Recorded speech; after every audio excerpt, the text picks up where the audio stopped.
Manchester City, you utter idiots. Pep Guardiola, you utter idiot. Donnarumma, you utter idiot. Mateus Nunes, idiot. Ruben Diaz, idiot. Guehi, idiot. Ait-Nouri, you idiot. Rodri, you utter idiot. Phil Foden, you pillock. I just cannot believe. Bernardo Silva, you utter pillock. Rayan Cherki, pillock. Erling Haaland, you utter idiot. Antoine Semenyo, I love you and I rate you, but you idiot. How have you allowed it to come to this? How have you allowed it to happen? How have we allowed a situation where a fairly abject and average Arsenal side are going to win the league? Do you know what? They're not only going to win the league, they're going to win the league at a canter. They're going to do it in a really easy way. They're actually going to limp to the league. They're not very good. They're not very appealing. They are fairly ugly. You watch their game against Brighton there, and I'm not joking. It was just abject. It was so poor. Nothing happened. Absolutely nothing happened. One goalkeeping error happened. And then nothing happened. It was just turgid football. Mikel Arteta's dreamland. Absolute nonsense football. Rudolph has been talking about the plight of football, and he is absolutely right. And I tell you what, I heard Pep Guardiola talking the other day, and he said that this title race is going to be twists and turns to come. He said that it's very unpredictable. Things are going to happen. Twists and turns are going to come. And yeah, they're coming, but they're coming in the most predictable way. It's not an unpredictable turn. This is Man City being the Man City that we've seen over the past 2 seasons. And to give praise where praise is due, it's also the Arsenal team that we have seen over the past few seasons. Arsenal run out winners yet again. Arsenal ruin my day yet again. Arsenal potentially ruin my year yet again. That's what's happening.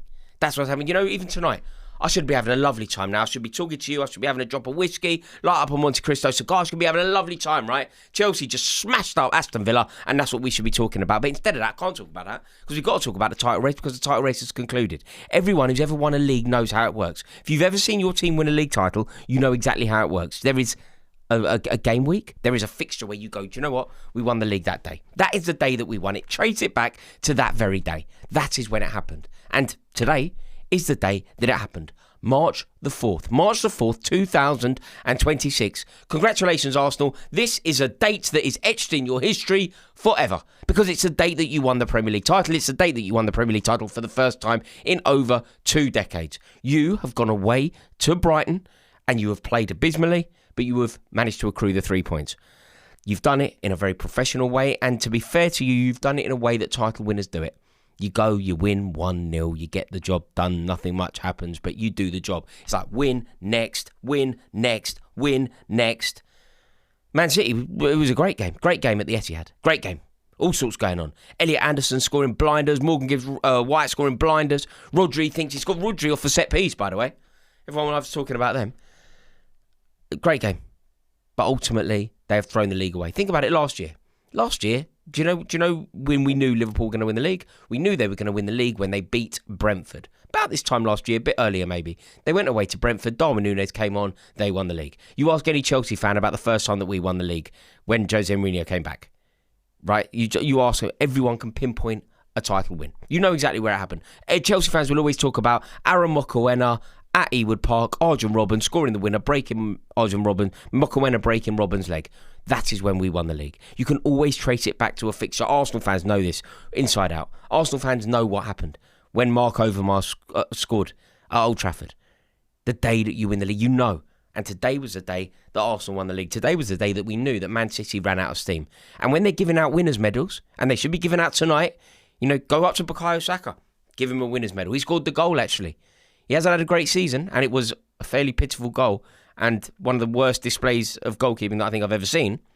When they're giving out the medals, though, give one to Murillo.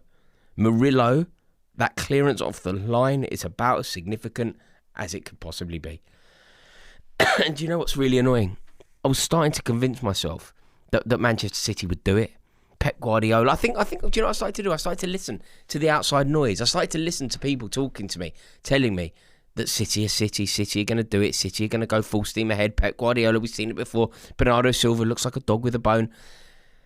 And they just don't. I wanted to believe it.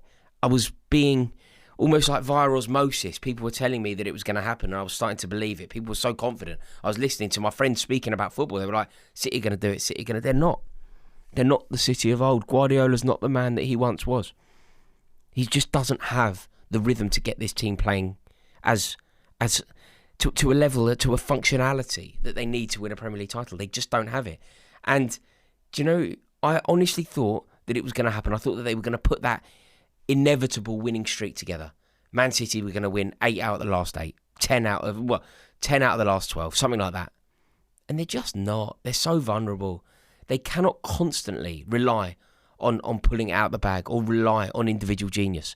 And also, where is the individual genius? Like, Phil Foden shouldn't be in the England squad, you know that? Phil Foden should not be in the England squad. He has let his country down in 2024. He's let his team down in 2025. He's let his team down in 2026. Phil Foden should be nowhere near it.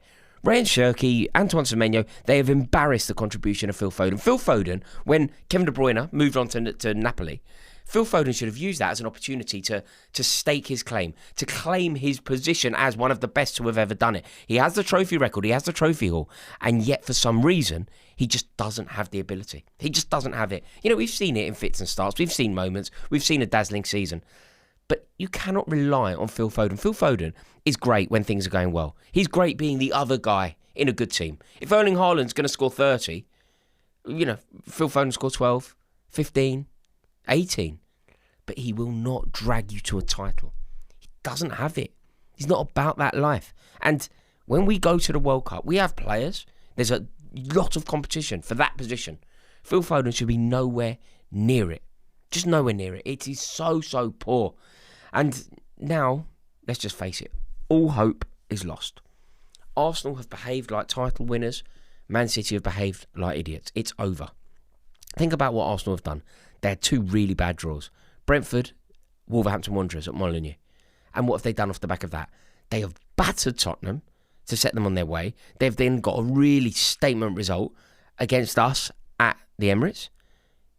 And then they've gone away to Brighton and won a tricky fixture. They have won 3 out of 3 off the back of that dodgy performance. And they've moved 7 points clear. Win next, win next, win next. City drop points. Arsenal moves 7 points clear. 7 points clear with 8 games to play for Arsenal. It's just not going to happen. It's a sickener, but it's time to admit that it's over. It's time to admit that there is absolutely no jeopardy. Arsenal have won.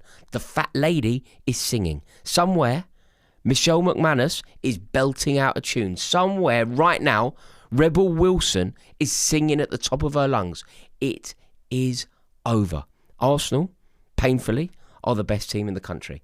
And it's a horrible thing to admit. But if you cannot beat Forest, a relegation-threatened Forest, at home when you are winning the game, not once but twice, you don't deserve a league. Arsenal are the side that deserves a league. They're ugly, but they're the best team in the country. They're ugly, but they're the best squad in the country. They're ugly, but Mikel Arteta has been the best manager this season. He has found wins, he has been resolute, he has found answers. And that's his job. He has no responsibility to entertain you. He has no responsibility to entertain me. I can aggressively, sneerily, almost jealously talk about Mikel Arteta being boring. And it's true. It is a ugly style. But he has no responsibility to provide me with entertainment. His sole responsibility is to get the clock end and the North Bank singing at the top of their lungs and then make sure that they are rewarded by bringing home the most major of trophies. And there is no reason why he can't do that. I just think Guardiola, he's not the man he was. You know that. To be outthought and outdone by Arne Slot last year, to then be outthought and outdone by Mikel Arteta this year. Big mistakes he's made. Big mistakes in the transfer market. Like, look at Elliot Anderson pinging in the winner. City decided not to sign Elliot Anderson. City decided not to sign Declan Rice. City now want to sign Elliot Anderson next summer. And maybe they will. But it is mistakes that Guardiola is making. I'm not having a pop here at Guardiola or his legacy. I think he's an icon. I think he's the second best manager to have ever managed in the Premier League. But he's getting it wrong time and time again. And Mikel Arteta is having a better season than Pep Guardiola by far. And you know what? It's getting to the stage now where the City game, Arsenal versus City, the game that is supposed to decide the title, It doesn't even matter now. Arsenal can lose that game 5-0 and still win the league. And I tell you what, when you look at Arsenal's next couple of fixtures, right? They're at home to Everton and Bournemouth. City are away to West Ham and us. Oh my God, we're going to do it. Not only are we going to give Arsenal 3 points at a crucial stage of the season, but we are going to open the door for Man City. Open the door for Arsenal by beating Man City, aren't we? That is what we are going to do. Do you know what? By the time that fixture comes round, City could well be giving Arsenal a virtual guard of honour. Like it probably won't be in the bag, but it could be in the bag by the end of this month. It could be in the bag by what? Very late March, beginning of April. I think it could be done. And do you know what? In these situations, it's a horrible, horrible thing to admit. He deserves it. I'll tell you what, that is going to be a wild, wild scene at the Emirates, at the main road, wherever it is. It's going to be a wild scene. Erling Haaland gently clapping Victor Gyökeres onto the pitch as a champion. Bernardo Silva having to clap Victor Gyökeres onto the pitch as a winner. I just can't, honestly, I can't believe that it's come to this. Fair play to Arsenal. They've won the league. They've been the best team in the country. Is it ugly? Yeah. Am I being sneery? Yeah. Am I jealous? Yeah. Are Man City idiots? Yeah. Am I in a foul mood and am I going to bed? Yeah. Ta-da.